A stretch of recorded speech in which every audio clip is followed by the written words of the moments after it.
Please go with me, if you will, in the book of John, chapter 1. John chapter 1, o Aklat ni Juan, Kabanatang 1, mga talatang 11.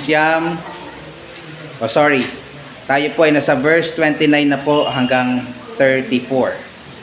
29 to 34. So, hindi po natin nabago yung text. John chapter 1, verses 29 to 34. Ito po ang salita ng Panginoon na nagsasalita po dito ay walang iba kundi si Apostol Juan, at kinikwento po niya ang mga patotoo ni Juan Bautista tungkol po sa ating Panginoong Jesus. Ang sabi sa verse 29, ng kinabukasan ay nakita ni Juan si Jesus na lumalapit sa kanya at sinabi, "Narito ang kordero ng Diyos na nag-aalis ng kasalanan ng sanlibutan. Ito yaong aking sinasabi, sa hulihan ko'y dumarating ang isang lalaki na magiging una sa akin, sapagkat siya'y una sa akin. At siya hindi ko nakilala, datapat upang siya'y mahayag sa Israel, dahil dito'y naparito ako na bumabautismo sa tubig." At nagpatotoo si Juan na nagsasabi, "Nakita ko ang Espiritu na bumababang tulad sa isang kalapati na buhat sa langit at dumapo sa kanya. At siya hindi ko nakilala, datapwat ang nagsugo sa akin upang magbautismo sa tubig, ay siyang nagsabi sa akin, ang makita mong babaan ng Espiritu at manahan sa kanya, ay siya nga ang bumabautismo sa Espiritu Santo. At aking nakita at pinatotohanan kong ito ang anak ng Diyos." Purihin po ang Panginoon sa pagkabasa ng kanyang hindi nagkakamaling mga salita. Panalangin ko po na ito po ay maging pagpapala at sustansya sa ating pong pananampalataya. So mga kapatid, tayo po ay nasa pagpapatuloy ng ating pong pag-aaral sa aklat po ng Juan, at meron po tayong naputol na pangangaral ng nakaraan na may pamamagat na si Jesus sang-ayon kay Juan Bautista. Simply because ito po ay patotoo ni Juan Bautista kung sino po ang ating Panginoong Jesucristo, at ito po ay paraan natin para mas makilala po natin kung sino po ang ating sinasambang Diyos. Last time po ay pinag-aralan po natin yung verses 19 to 28 kung saan dininan po natin dyan ang pagpapakilala ni Juan Bautista tungkol sa ating Panginoong Jesucristo bilang si Yahweh. So naaral natin, kung naalala nyo, pero last Sunday na meron tayong bisita, prior to that, na diniinan natin na si Jesus ay hindi lang po isang maliit na Diyos, si Jesus ay hindi lang isang tao, siya po mismo ay pinakilala ni Juan Bautista bilang si Yahweh. Particularly in verse 23, makikita nyo ho dyan na binanggit ni Juan Bautista na pinaghahanda niya ng daan ang Panginoong Jesucristo. At sinitas po dyan mga kapatid yung nakasulat sa Isaias kabanatang 40, talatang 3. At kung babalikan nyo po yung referensyang iyon, ay iyan po ay makikita natin pumapatungkol kay Yahweh. So sinasabi po dito ni Juan Bautista na ang Panginoong Jesus na pinaghahanda niya ng daan ay hindi po isang simpleng tao lamang na ipinanganak ni Birheng Maria. Siya po ay tunay na Diyos. In fact, siya po si Yahweh. Siya po ang ikalawang persona ng banal na Trinidad. Siya po ang anak ng Diyos, ang eternal na Diyos. Ngunit pagdating po sa John chapter 1, may makikita pa po kayo dyan mga kapatid na iba pa pong pagpapakilala ni Juan Bautista tungkol po sa ating Panginoong Jesucristo. Pagdating po sa verse 29 hanggang sa mga sumusunod na talata, mapapansin po natin na hindi po doon nahinto yung pagpapakilala ni Juan Bautista kung sino po ba ang Panginoong Jesus. At sa mga talata pong binasa natin kanina mga kapatid, nakikita niyo po dyan na ang Panginoong Jesus po ay pinakilala ni Juan Bautista, number 1, bilang kordero ng Diyos. And then number 2, bilang bumabautismo sa Espiritu Santo. Alam niyo po mga kapatid, napakahalaga po yung mga titulong binanggit ko po na iyan tungkol sa Panginoong Hesukristo, na maunawaan po natin bilang mga mananampalataya, sapagkat sa pag-aaral po natin ang mga titulong ito na aking binanggit, ay mas lalo pa po tayong lalalim sa pagkakakilala sa ating Panginoong Hesukristo, at makikita po natin ang implikasyon ng mga katotohanan ito sa atin pong mga buhay. Ano po ba ang implikasyon, mga minamahal, na maunawaan natin na si Jesus ang kordero ng Diyos? Ano po ba ang implikasyon na maunawaan natin na si Jesus ay bumabautismo sa Espiritu Santo? At ano ba ang ibig sabihin ng pagbabautismo sa Espiritu Santo? Alam niyo mga kapatid, napaka-controversial ng phrase po na yan, at mamaya ay papaliwanag po natin kung ano ang ibig sabihin. Sa pag-aralan po natin isa-isa, at nawa po ay makilala pa po natin ang ating Panginoong Hesukristo sa pamamagitan ng patotoo ni Juan Bautista. So una pong gusto ko pong mapansin ninyo ay kung paano ipinakilala ng huling propeta ng Lumang Tipan, namely si John the Baptist, si Jesus bilang kordero ng Diyos. Si Jesus bilang kordero ng Diyos. Balikan niyo po yung nakasulat sa verse 29. Mga kapatid, I hope this time nasasanay na po kayo sa paraan natin ng pangangaral. Ano po? Mahihirapan kayong sundan yung aking sinasabi kung hindi kayo nakatingin sa inyong mga Biblia at tinitingnan nyo kung nasaan na po tayo sa ating pag-aaral. So ngayon po magsisimula ako sa verse 29. Alam nyo na po kung ano kasunod. Verse 31. Ay hindi, kala ko natutulog. Verse 30, syempre. Ganun lang po, sunod-sunod lang. So ngayon tingnan natin yung verse 29. Nasabi diyan ng kinabukasan, ito po muna ako doon. Kailan po yung kinabukasan na yan? Yan po yung kinabukasan, matapos po ng tagpo ni Juan Bautista at ng mga sinugo sa kanya ng mga Pariseo. Naalala niyo po yon? Yung pinagtatatanong sila ng mga saserdote at ng mga Levita kung sino ba talaga si Juan Bautista. At nalaman natin na sila po pala'y sinugo ng mga Pariseo in verses 19 to 28. So, kinabukasan, ito po yung pangyayari na binabanggit po dito sa talata. Ito din po, mga kapatid, kung i-compare po natin sa mga parallel passages ng verse po na ito, ay kinabukasan, matapos pong tuksuhin ang ating Panginoong Hesukristo sa ilang ng dyablo. Alam niyo po yung istorya na yan, di ba?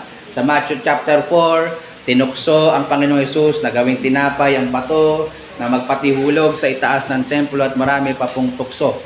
Ito po yung pangyayari kinabukasan po ng Panginoong Hesus ay dumaan sa matinding pagtutukso po na iyon. So, nang kinabukasan ay nakita ni Juan. Sino pong Juan? Ang binabangkit po dito. So, hindi po ito si Apostol Juan na sumulat ng ebanghelyo po ito. Hindi po niya binanggit yung kanyang pangalan sa kanyang sulat na ito dahil siya po ay napakamapagkumbabang tao.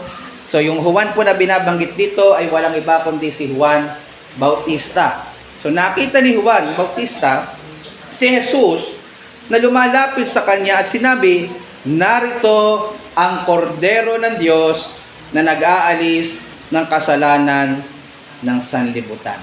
Dito po makikita natin, mga kapatid at mga minamahal, na ipinakilala ni Juan Bautista ang Panginoong Jesus bilang kordero ng Diyos, the Lamb of God. Sa mga di po pamilyar kung ano po ang kordero or lamb, ito po ay pumapatungkol sa isang batang tupa.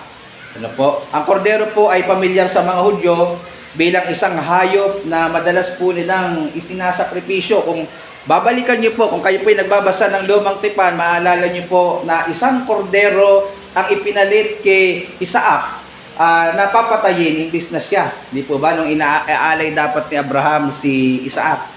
So, kordero ang pumalit na mamatay imbes na si Isaac. Dugo din po ng isang kordero ang ipinahid sa hamba ng mga pintuan ng mga Israelita. Nung mga panahong sila po ay nasa Ehipto, bihag ng mga Ehipsyo, at nagpadala ng salot ang Diyos na mabamatay ang lahat ng mga panganay sa lupain ng Ehipsyo o Ehipto. At para makaligtas ang mga Israelita, inutusan sila ng Diyos na pumatay ng kordero at ilagay sa hamba ng kanilang mga pintuan At ang sabi doon, when I see the blood, I will pass over. Ano, pag nakita ko wika ang dugo, lalagpasan ko kayo. Kaya po sila mayroong pista ng Paskua. Ano po, inaalala po nila kung paano sila niligtas ng Diyos sa pamamagitan ng dugo ng kordero. At kung babansinin niyo po ang Lumang Tipan, particularly sa aklat ng Levitico, makikita niyo po dyan na araw-araw ang mga Israelita ay nag-aalay ng kordero, araw at gabi. In fact, ano po, napakarami sigurong namamatay na kordero nung araw, ano? So, buti di nauubos, ano? Araw at gabi, nag-aalay sila ng kordero bilang simbolo ng pagbabayad sa kanila pong mga kasalanan. And if we will go to the book of prophets, in the book of Isaiah chapter 53, verse 7, pinanopesiya po doon ni Propeta Isaias na ang Kristo na darating ay hinalintulad sa kordero na mamamatay bilang sakripisyo sa kasalanan ng mga tao. So in verse 29 ng talatang ating pinag-aaralan, pinatutuo po ni Juan Bautista na ang katuparan o mga ipinapahiwatig ng mga korderong ito sa Lumang Tipan ay walang iba kundi ang Panginoong Hesukristo na lubos na nahayag sa Bagong Tipan. Siya po ang kordero ng Diyos. Ang mga kordero po sa Lumang Tipan na mababasa nyo ay hindi naman po tunay na nakapag-aalis ng kasalanan. Hindi naman po tunay na nakapagliligtas ng kanilang kaluluwa. Bagkus ito po ay nagtuturo lamang sa totoong nakapaglilinis ng ating mga kasalanan, sa totoong makapagliligtas ng ating kaluluwa. Yan po ay walang iba kundi ang ating Panginoong Hesukristo, ang tunay na kordero ng Diyos, ang huling alay para sa ating mga kasalanan. Pasinin niyo po muli yung mga salitang ginamit ni Juan Bautista in verse 29. Ang sabi po doon, narito ang kordero ng Diyos na nag-aalis ng kasalanan ng sanlibutan. Nag-aalis ng kasalanan ng sanlibutan. Masinin niyo po yung salita, mga kapatid, na nag-aalis. Kung kayo po ay nag-aral ng Ingles, ano po, meron po tinatawag na past, present, and future. Tama po ba? Ang past tense ng nag-aalis ay nag-alis.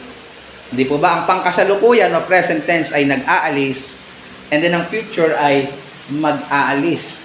Pero in this particular passage, ginamit na termino ni Juan Bautista ay present tense, nag-aalis.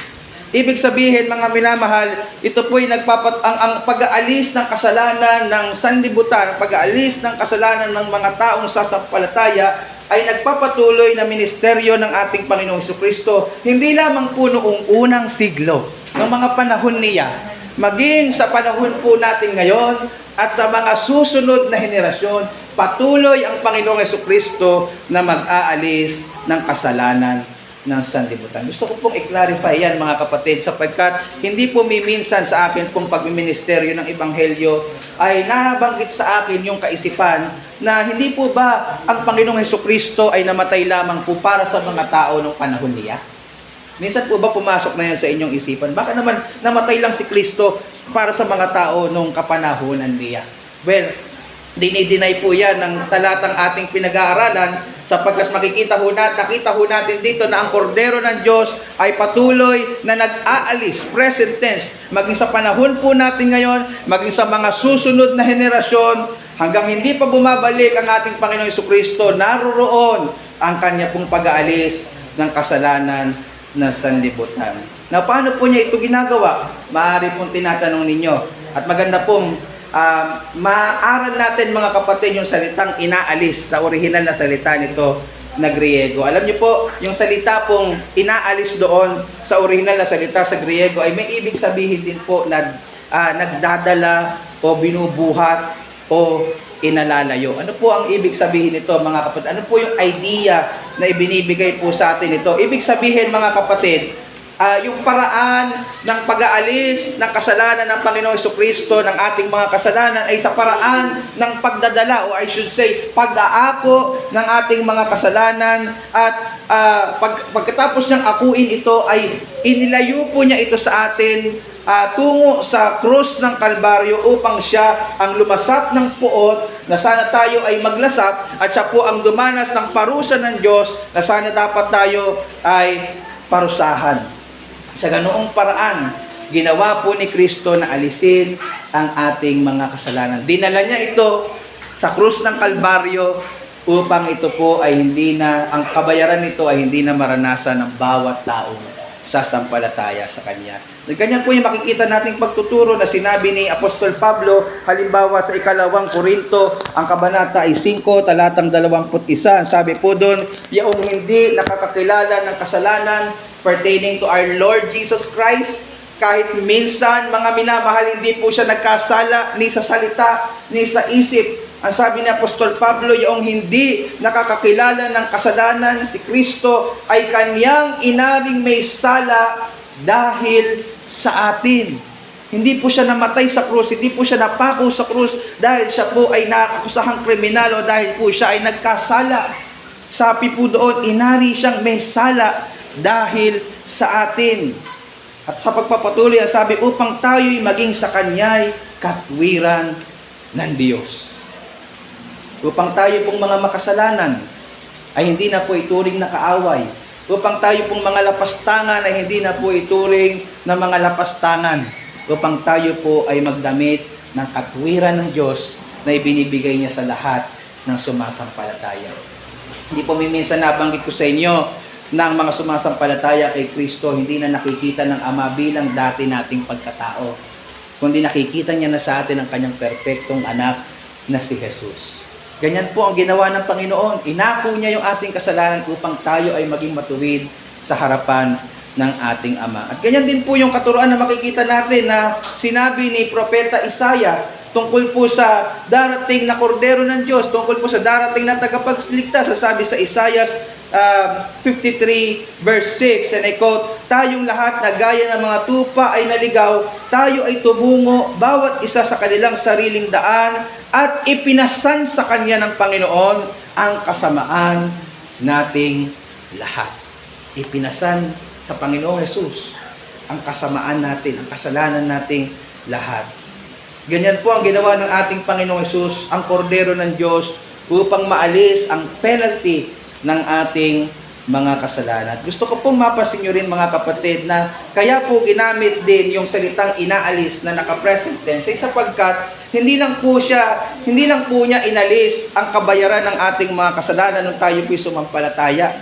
Patuloy pa po niya itong inaalis tayo sa ilalim ng kapangyarihan ng kasalanan, from the power of sin, upang mapagtagumpayan po natin ang kasalanan sa ating mga buhay. Dati po nung hindi tayo mananampalataya, tayo po'y alipin ng kasalanan. Ginagawa natin ang nasa at pita ng laman. Pero nung tayo po ay sumampalataya kay Kristo, binigyan niya tayo ng kapangyarihan, binigyan niya tayo ng kakayanan upang tayo po ay makapagtagumpay sa kasalanan.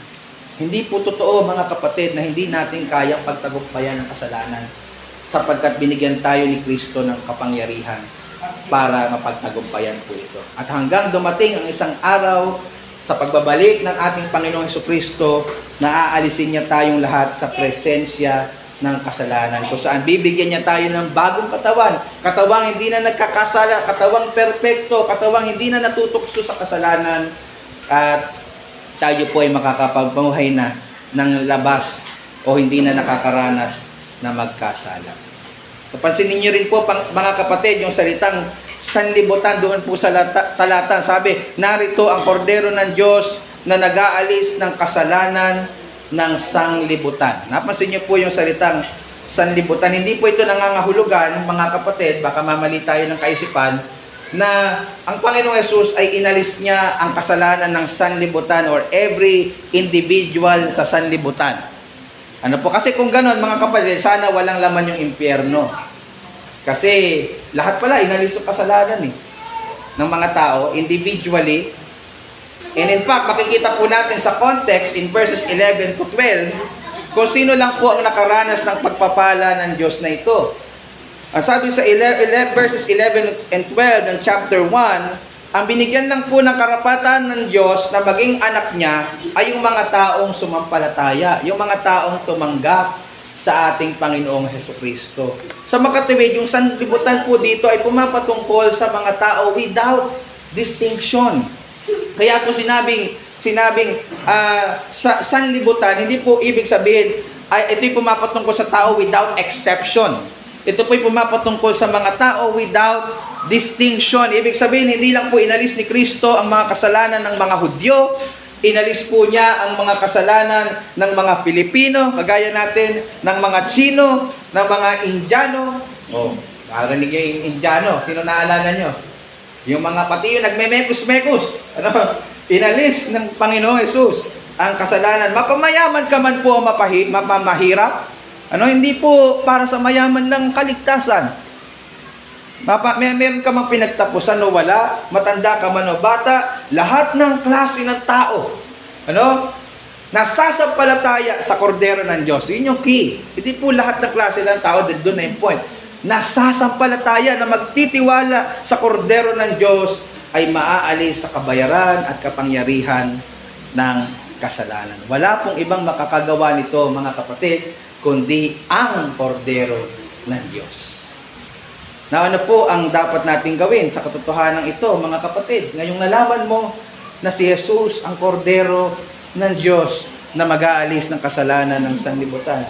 Ang sabi po sa verse 29, Behold.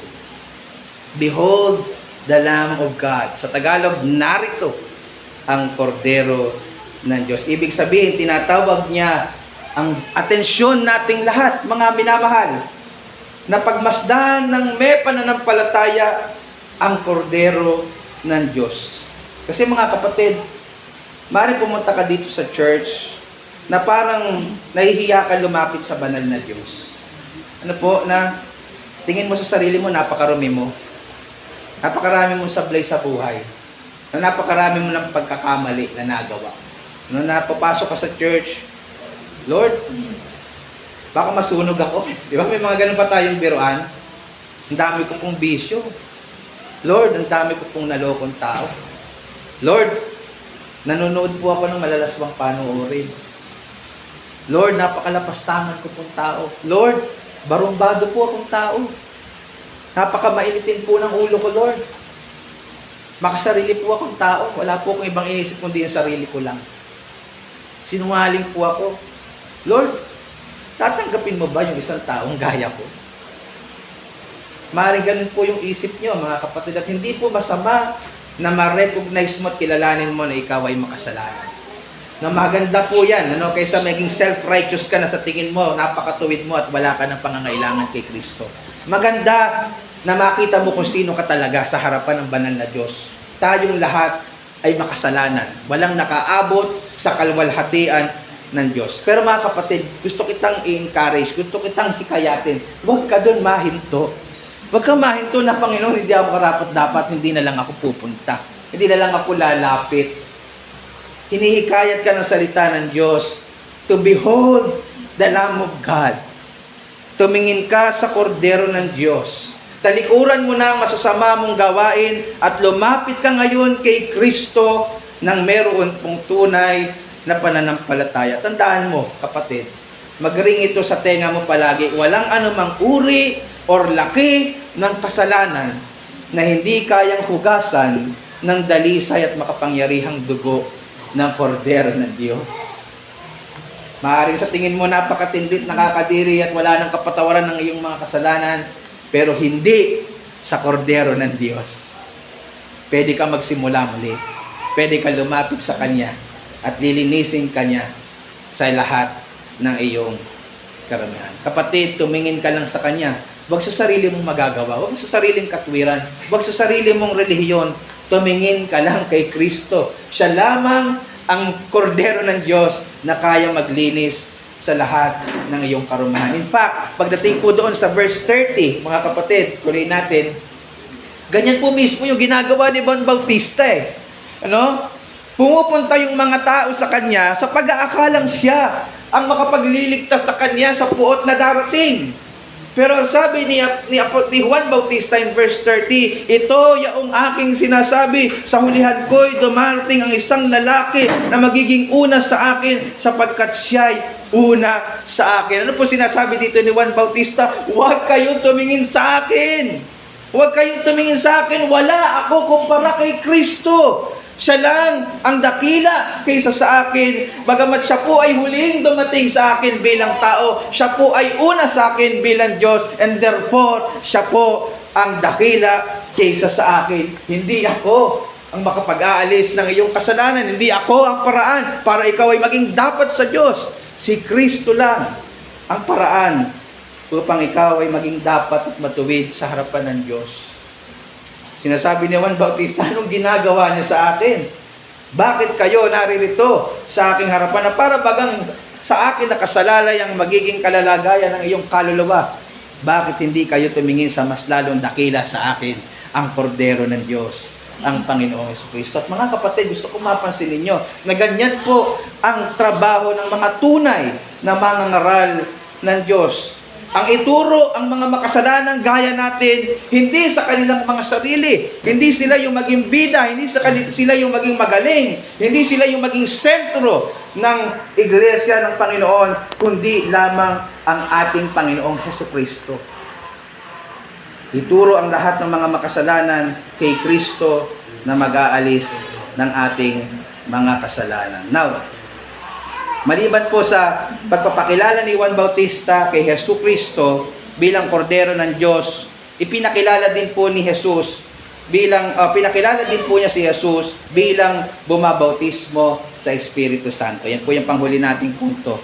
Si Jesus na kordero ng Diyos, si Jesus bilang bumabautismo sa Espiritu Santo. Makikita po natin in verses 31 to 34 na matapos pong ipahayag ni Jesus bilang na si Jesus ay kordero ng Diyos, ikinuwento po niya kung paano po niya nalaman na si Jesus po ang sinasabi ng Diyos Ama na bumabautismo sa pamamagitan ng Espiritu Santo. Ang sabi po sa verse 31, si Juan Bautista po diyan ang nagsasalita tungkol sa ating Panginoong Jesus. Ang sabi, at siya'y hindi ko nakilala, datapat upang siya'y mahayag sa Israel, dahil ito'y naparito ako na bumabautismo sa tubig. Dito mapapansin nyo mga kapatid, nung binabasa ko to, nagtaka po ako, at ewan ko kung nagtataka rin po kayo. Yung nakapagtatakang statement ni Juan Bautista tungkol sa Panginoong Jesus. Sabi niya, hindi daw niya siya nakikilala. Nabasa niyo po yun? Sabi, hindi ko nakikilala.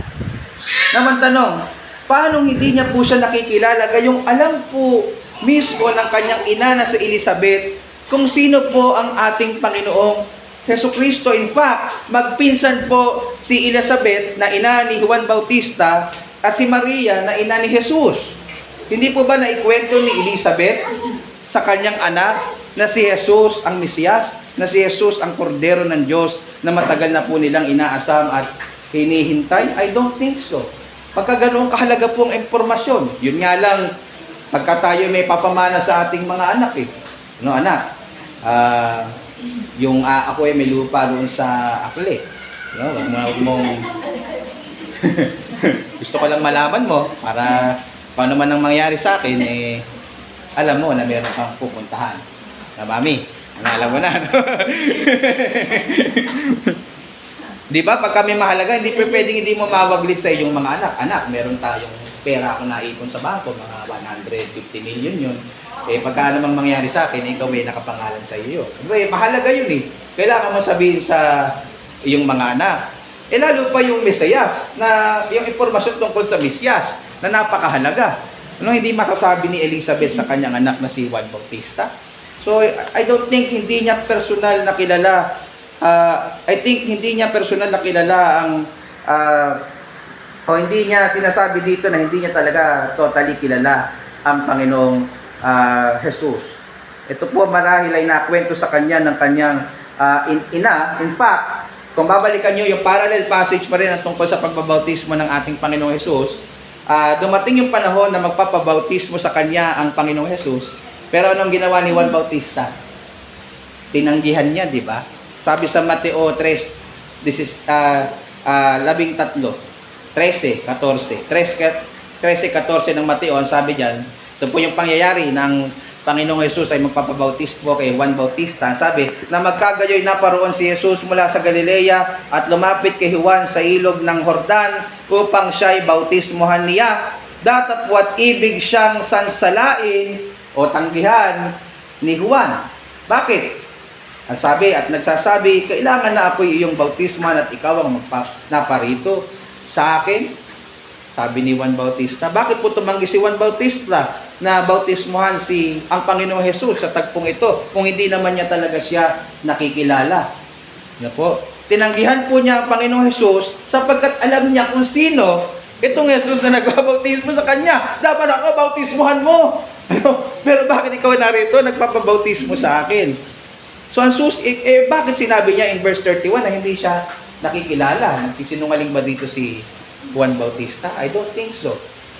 At ang key para maintindihan po natin yan, mga kapatid, ay kung pag-aaralan po natin yung salita o yung ibig sabihin na nakilala sa orihinal nitong salita sa Griego. Alam niyo po, ang ibig sabihin po dyan ng nakilala ay ang pagkakaroon po ng malalim na ugnayan at relasyon.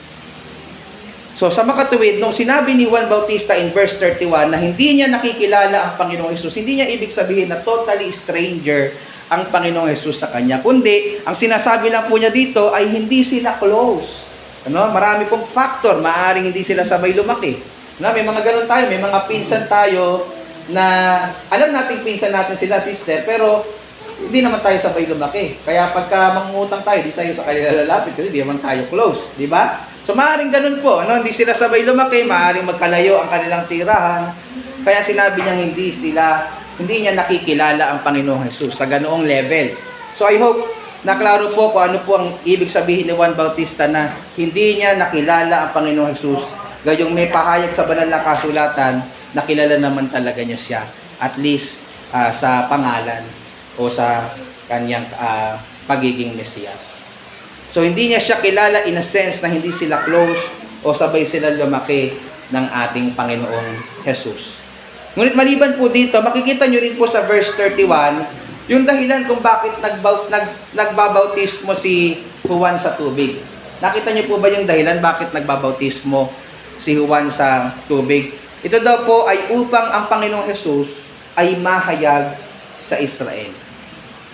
At kinuwento po niya kung sa paanong paraan niya na maipapahayag sa Israel na si Jesus nga ang matagal na po nilang inaabangang Mesiyas. Sabi sa verses 32 to 33, sundan niyo po ako doon, sa John chapter 1 lang po tayo, at nagpatotoo si Juan na nagsasabi, nakita ko ang Espiritu na bumababang tulad sa isang kalapati na buhat sa langit at dumapo sa kanya, sa Panginoong Jesus. At siya'y hindi ko nakilala, datapot ang nagsugo sa akin upang bumautismo sa tubig, ay siyang nagsabi sa akin, ang makita mong babaan ng Espiritu at manahan sa kanya, ay siya ang bumabautismo sa Espiritu Santo. So dito makikita natin, mga kapatid, kung paano nakumpirma po talaga ni Juan Bautista na si Jesus nga, na marahil kinuwento na sa kanya ng kanyang ina, ay ang Kristo na kanilang inaabangan.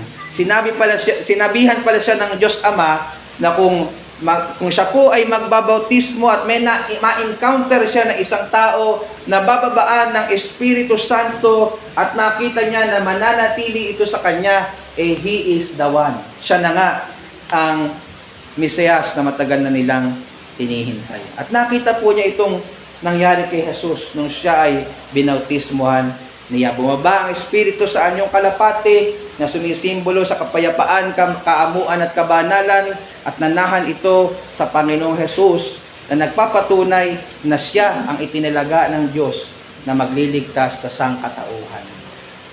Yamang nanahan sa kanya ang Espiritu ng Diyos, ito po ay nagsasabi na siya po lamang ang may kakayanang magbautismo sa Espiritu Santo. Wala na pong iba. Now, ano po ang ibig sabihin ko dito ni Jesus? Na si Jesus po ang may kakayanang magbautismo sa Espiritu Santo, or yung tinatawag sa English na baptism with or by the Holy Spirit. Kung pamilyar po kayo sa mga grupo ng Pentecostal, ang pagbabautismo po sa pamamagitan ng Espiritu, sabi nila, ay pumapatungkol po sa hindi pangkaraniwang karanasan ng mga Kristiyano kung saan matapos silang maligtas, ay dapat nilang hintayin ang pakanasaing mabautismuhan sa Espiritu Santo. Na ang pagbabautismo daw sa Espiritu Santo, di umano ayon sa kanila, ay merong marka na sila ay magsasalita ng iba't ibang wika o yung tinatawag na speaking in tongues. Naka-encounter na ho ba kayo nun? O yung pagbubuwal, o mawawala sa sarili, yung slain in the Holy Spirit, yung pag-iiyak, paglulupasay, ano po, panginginig, pagtawad, iba pa pong weirdo na mga ginagawa ng mga tao. So matapos daw po itong ma-experience ng isang mananampalataya, yung tinatawag nilang baptism with the Holy Spirit, sila daw ay magiging masigasig at matatag na Kristiyano. Kumbaga magle-level up sila sa kanilang pananampalataya. At yan po ang dahilan mga kapatid kung bakit mabenta ang EGR na tinatawag na mga G12. May bayad yon, by the way. Kasi at pupunta sila sa mga camp na ginagawa ng mga Pentecostal sa pagnanasa na mag-level up daw ang kanilang pananampalataya sa pamamagitan ng baptism with the Holy Spirit o yung tinatawag na iba na second blessing. Ngunit wala po sa Biblia ang aral po na yon. Hindi po yun totoo na kailangan mong mag-speaking in tongues kapag tumanggap ka ng bautismo sa Espiritu Santo at marami pang weirdong mga gawain. In fact, yung slain in the Holy Spirit, wala kayong makikita sa Bible na isang marka na kapuspusan ng Espiritu Santo. Yung pagkawala mo ng control na ikaw ay umiiyak at tumatawa, di mo maintindihan yung sarili mo, ay hindi isang marka ng Espiritu o nananahan sa iyo ang Espiritu Santo. In fact, baliktad. Hindi ka mawawala sa control. Ang sabi sa Galatia, Kabanatang 5, ikaw ay magkakaroon ng self-control. O kabaliktaran ang tinuturo ng mga kapatid nating Pentecostal. So oras po ng isang tao ay sumampalataya sa Panginoong Hesus, mananahan sa Kanya ang kabuuan ng banal na Espiritu ayon sa Roma 8:9 at sigurado na mararanasan niya ang epekto nito sa kanyang buhay.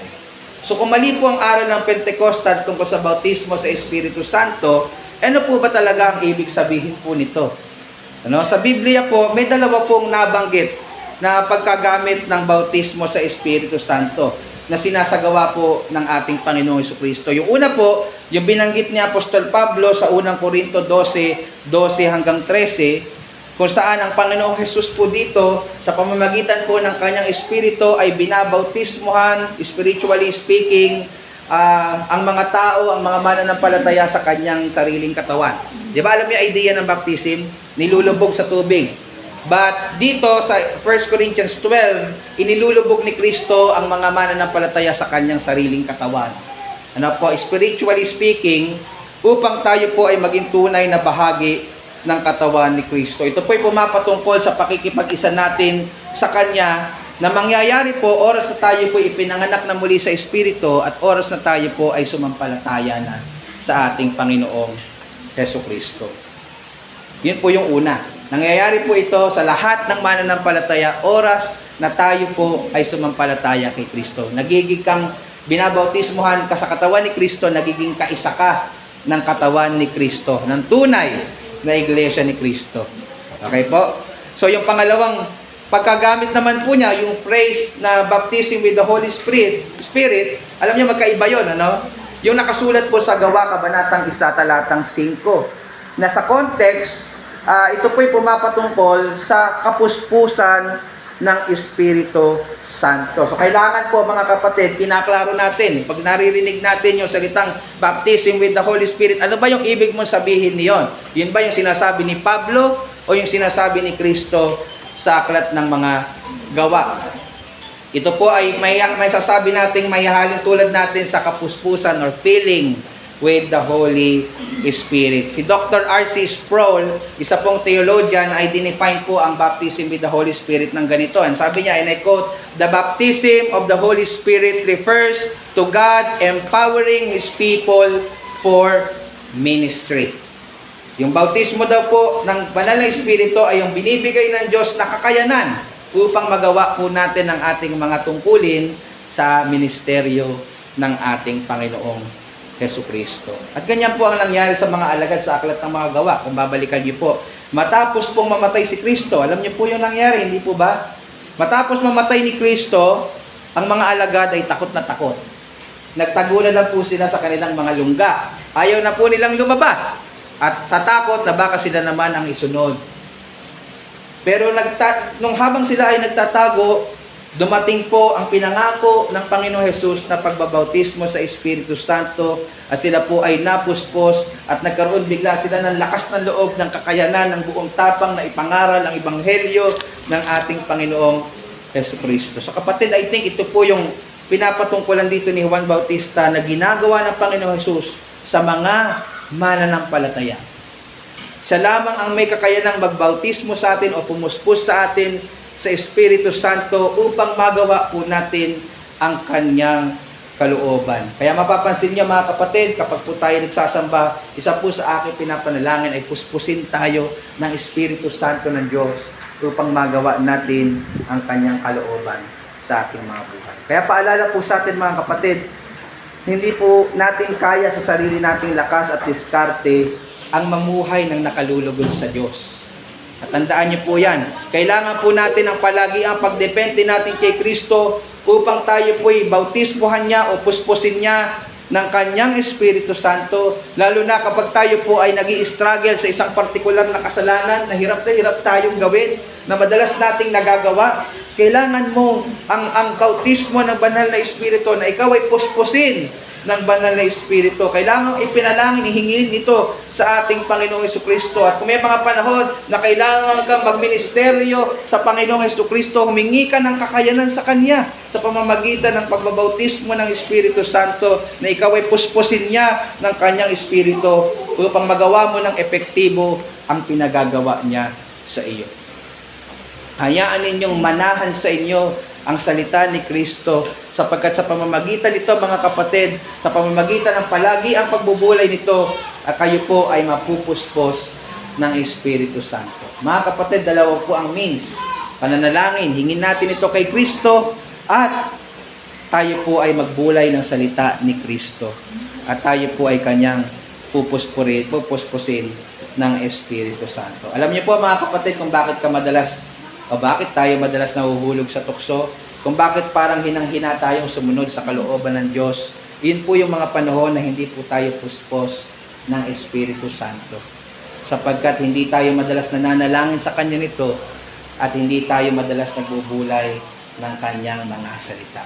Pero pansinin niyo po mga minamahal, sa mga panahon na masigla ang inyo pong personal time sa ating Panginoon, yun yung mga time na daman-daman nyo ang presensya ng Holy Spirit sa inyong mga buhay, na kahit gustong-gusto mo nang magalit, parang ayaw mong magalit. Ano? Sapagkat ikaw ay puspos ng Espiritu Santo. Dapat ka nang mag-alala. Nandyan na ang mga maniningil, pero bakit hindi ka mag-alala? Dahil ikaw ay puspos ng Espiritu Santo. Dapat magalit ka na sa iyong kaaway, pero bakit minamahal mo pa, binibigyan mo pa ng ulam? May kasama pang coke. Kasi ikaw ay puspos ng Espiritu Santo. So mabalik po tayo dun sa narrative bago kayo magutom. Isang talata na lang po. Matapos pong ipakilala ng Diyos, o matapos pong makumpirma ni Juan Bautista na si Jesus nga ang kordero ng Diyos, na siya nga si Kristo, siya po ay nagpatotoo. Sabi niya sa huling talata, verse 34, at aking nakita at pinatotohanan kung ito ang anak ng Diyos. At aking nakita at pinatotohanan kung ito ang anak ng Diyos. Naaral po natin, pagka pumapatungkol sa Panginoong Hesus, ang title na anak ng Diyos, ito po ay pumapatungkol sa pagiging Diyos ni Kristo. At nakumpirma po ni Juan Bautista na ang kanyang pinsan na si Jesus ay hindi lang basta tao. Siya po ay hindi ordinaryong tao lang. Siya po ang anak ng Diyos. At patapos po niyang makumpirma at malaman yon, mga kapatid, ano po ang kanyang ginawa? Kanya po itong pinatotoo. Kaya po tayo may nababasang ganito ngayon. Pinapatotoo ni Juan Bautista ang kanya pong pagkakakilala sa Panginoon Jesus. Ikaw kapatid, ano po ang iyong pagkakakilala ngayon sa ating Panginoong Jesucristo? Kinikilala mo ba siya? Kinikilala mo ba, kapatid, ang iyong malaking pangangailangan sa Kanya upang ikaw ay malinis sa lahat ng iyong mga kasalanan bilang kordero ng Diyos? Kinikilala mo ba na kailangan mo ang kapuspusan o bautismo ng Espiritu Santo upang ikaw ay makapagpatuloy sa iyong buhay pananampalataya? At kung sinasabi mong reality na po yan sa akin, Pastor, ako po ay tumampalataya na at ako'y nalinis na. Alam ko po na kailangan ko ang banal na Espiritu sa aking mga buhay, ang kanyang bautismo upang ako'y makapagpatuloy. Ang tanong ko sa iyo, pinatutotoo mo ba ito sa iba? Baka naman sinosolo mo lang. Sana maging kagaya tayo dito ni Juan Bautista na matapos niyang maranasan ng kordero ng Diyos, matapos niyang maranasan ng bautismo ng Espiritu Santo, ipinatotoo po niya ito, na si Kristo, ang kordero ng Diyos, na nag-aalis sa kasalanan ng sanlibutan, at tanging siya lamang po ang bumabautismo sa Espiritu Santo. Purihin po ang ating Panginoon. Magsitayo po tayong lahat.